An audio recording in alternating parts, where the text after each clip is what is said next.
मेरी बहनों सुन लो, मेरी माओ सुन लो और मेरी कौम की बेटियों फिर सुन लो, जो लड़की इतना टाइट शलवार कमीज ही क्यों ना पहने, साड़ी क्यों ना पहने, इतने टाइट कपड़े पहनने की, कपड़ा पहनने के बाद उस औरत या उस लड़की के जिस्म का फिगर दिखाई दे रहा हो, उसकी बाहें दिखाई दे रही हो, उसके शरीर का, उसके जिस्म का फिगर दिखाई दे रहा हो कि ये इतने सेंटीमीटर होगा, ये इतने इंच होगा, ये सारी चीजें अगर नुमाया हो रही हो तो वो जिस्म चाहे कितना ढका हुआ हो, ये नंगे में शुमार है, ये उरिया में शुमार है, ये बढ़ानापन में शुमार है। अल्लाह के नबी ने ऐसी औरतों के लिए कहा है, आरियात कासियात कपड़े तो पहने हुए होंगी, आरियात लेकिन नंगी कहलाई जाएंगी।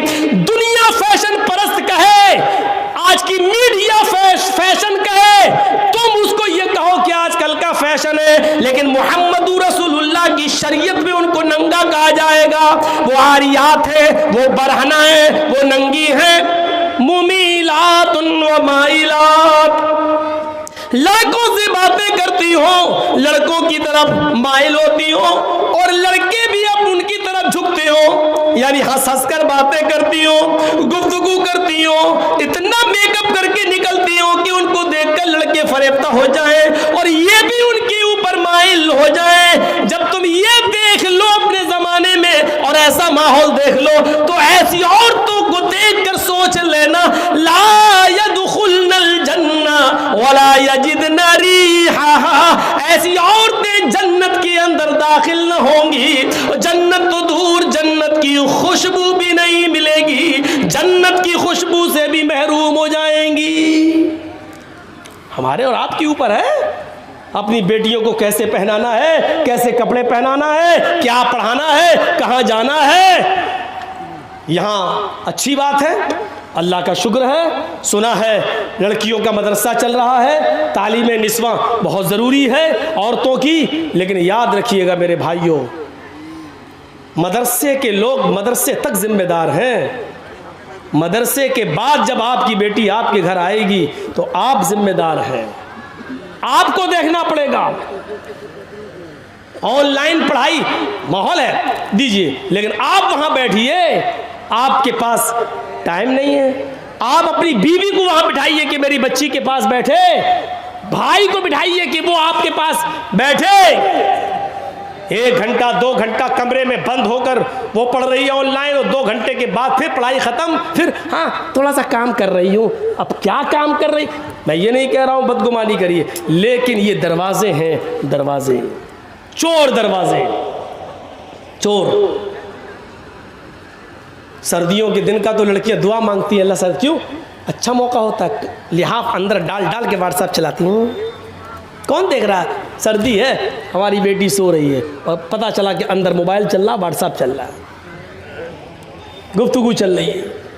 इन चीज़ों ने दरवाजे खोले। आपको मालूम है हजरत मरियम की किफालत कर रहे थे हजरत जकरिया,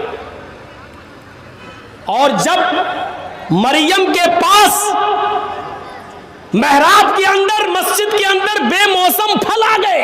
बेमौसम फल का मतलब समझ रहे, सेब का मौसम नहीं सेब देखा, केले का मौसम नहीं केला देखा, किसने, हजरत जकरिया ने।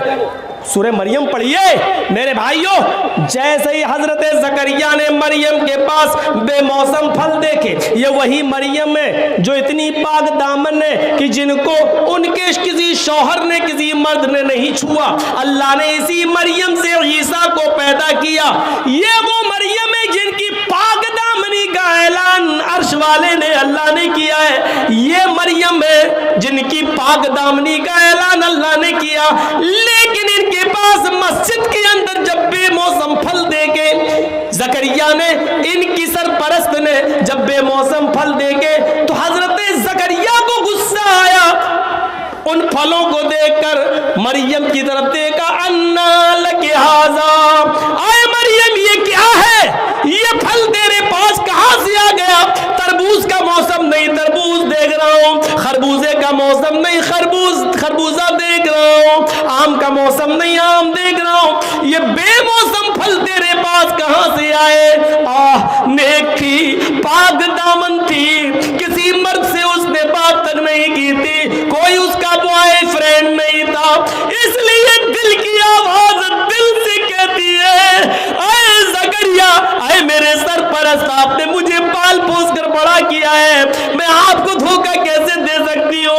ये किसी लड़के ने नहीं दिया है। यकीन कीजिए आपकी दी हुई तालीम का असर मेरे ऊपर चढ़ा रहेगा।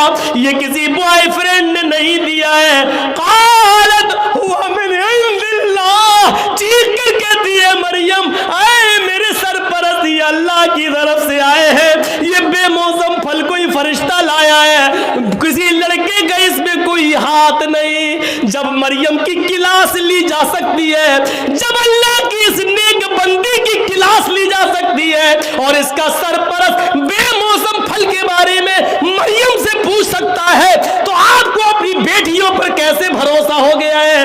कैसे सवाल नहीं करते? ये मोबाइल तेरे पास कहां से आया है? तू घर से गई थी, तेरे हाथ में रुमाल नहीं था, अब ये रुमाल तेरे पास कहां से आया है? तू घर से एक किताब लेके निकली थी, अब ये 3 किताबें और कॉपी लेकर आई, ये कहां से आई है? तेरे मोबाइल में बैलेंस नहीं था, आज 200 रुपए का बैलेंस ही तेरे मोबाइल में कहां से आ गया है? तेरे मोबाइल में तेरे डैडी, तेरे अब्बू के अलावा किसी का नंबर नहीं था, ये 4-5 जगहों की मिस पहले पड़ी है, ये नंबर किसके है? तुम्हें शर्म नहीं आ सकती? तुम अपनी बेटियों से ये सवाल नहीं कर सकते हो? जब मरियम से सवाल किया जा सकता है, वो मरियम जिनको अल्लाह ताला ने पाक दामन कहा है, जिसकी पाक दामनी का ऐलान अल्लाह ने किया है, जब उस पाक दामन औरत से सवाल किया जा सकता है, तो हम और आप कौन है? मेरे भाइयों, अपनी बेटियों पर इतना भरोसा किए बैठे। करना पड़ेगा हिसाब, लेना पड़ेगा हमें अपनी बेटियों का हिसाब, और नहीं लेते हो तो तैयार रहो, पिलानेंगे हो चुकी हैं हमारी बच्चियां, दूसरों की बहुएं बनेंगी और गैर मुस्लिम बच्चे पैदा करेंगी। अब उनके पेड़ से पैदा होने वाले बच्चों के नाम लक्ष्मण, रामचंद्र, हनुमान, यही सब रखे जाएंगे। इंतजार करो आप उस वक्त का। बात तो सही है मौलाना, लेकिन इतनी देर तक के लिए सही है, बस इतनी देर तक के लिए, जितनी देर के लिए हम यहां बैठे हुए हैं, उतनी देर के लिए यहां से जाएंगे, हंसते हुए जाएंगे, लड़ते हुए जाएंगे, अपनी साइकिल और गाड़ियां निकालते हुए यहां से हट हट, पहले हम निकल रहे, हट थी, वही पुरानी रविश पे हम आ जाएंगे। और ज्यादा मौका मिला तो रविश ही बदलेंगे नहीं, सेल्फी लेने की, मौलाना साहब का फोटो ले लें, अपने साथ ले लें, हम अपने दोस्तों को शेयर करेंगे, ये साबित करेंगे कि देखो जर्जी साहब से मिलके आए। इन चीजों ने आज दीन का शौक निकाल दिया है, जलसों को रस्म रवाज का मालिक बना दिया है। जलसों में दीनदारी आए तो कहां से आए, जलसों से इबरतें मिले तो कहां से मिले, जब जलसों में रस्म रवाज आम हो जाए। मेरे भाइयों, सेल्फी लेने के चक्कर में, फोटो लेने के चक्कर में आदमी एक दूसरे के साथ लड़ मरे, इतनी इजाजत नहीं है शरीयत के अंदर। ये वीडियो बन रहा है, एक हद है, चलिए ये चैनल पे डाल दिया जाएगा। आज जर्जी साहब भाटोल बंगाल में उत्तर दिनाजपुर में है, कल ये तकरीर पूरी दुनिया में पहुंच जाएगी। एक मकसद है, लेकिन आपके साथ सेल्फी का क्या मकसद है? आप क्या करेंगे?